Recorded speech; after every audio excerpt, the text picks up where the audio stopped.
से काली तिरंगा यात्रा जोग देते भुवनेश्वर में समस्त सहित भेटी कथा आम मीटिंग रही सका एमएलए एमपी मंत्री मीटिंग भी रही रही आज से फेरी जाइए सर क्षेत्रीय प्रभारी आसवा नुआ टीम चर्चा गठन लगी रही कौन आलोचना विचार विमर्श होला कि क्षेत्रीय प्रभारी सहित कारण दीर्घ मासर व्यवधान पर रूटीन रूटीन आम सब डिस्कसन आलोचना व्यक्तिगत भाव समस्त भेटी कथा अनेक कैबिनेट मंत्री को भी से भेटी हाँ सब व्यक्तिगत भाव कार्यकर्ता भेटी मानते मंत्री एमएलए एमपी समस्त एमपी मान तो प्राय कल दिल्ली थे काली कि फेरी समस्ते प्राय प्राय फेरी आज अन्य फेरुं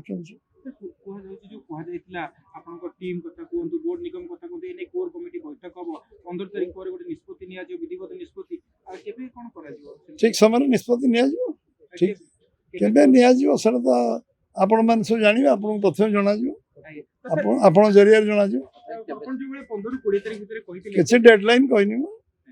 ठीक समय हो कोर कमिटी बैठक बसिबो ता कौन बसिबो न बसिबो सेटा दिन आपण जणै दिया जिवो केबे हो